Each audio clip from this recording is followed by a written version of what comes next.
চোখের পলক না ফেলে আপনাকে দেখাই বিজ্ঞানের শক্তি। একটি আলুতে একটি চিপ আর তামার পাত ঢুকিয়ে তারের সাথে যুক্ত করুন, আর আপনি একটি ডিজিটাল ঘড়ি চালাতে পারবেন। এটি হলো গ্যালভানিক সেলের উদাহরণ।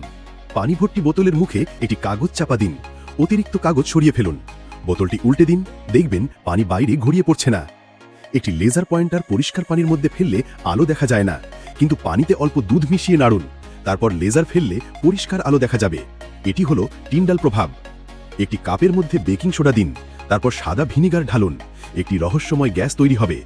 যখন সেটি জ্বালানো মোমবাতির কাছে আসে, শিখা নিভে যায়। এটি হলো অগ্নি নির্বাপক যন্ত্রের মূলনীতি। একটি কাগজের ফালি জ্বালিয়ে বোতল ভেতরে ফেলুন, তারপর বোতলের মুখে একটি সেদ্ধ ডিম রাখুন, ডিমটি ভেতরে ঢুকে যাবে। এরপর বোতলের গায়ে গরম পানি ঢাললেই ডিমটি আবার বাইরে বেরিয়ে আসবে। তুলোর সুতোর দুই প্রান্ত আলাদা দুটি কাপে রাখুন, যে কাপে পানি আছে সেটি আলতো করে তুললে পানি সুতোর ভেতর দিয়ে অন্য খালি কাপে পৌঁছে যাবে। এটি হলো ক্যাপিলারি অ্যাকশন।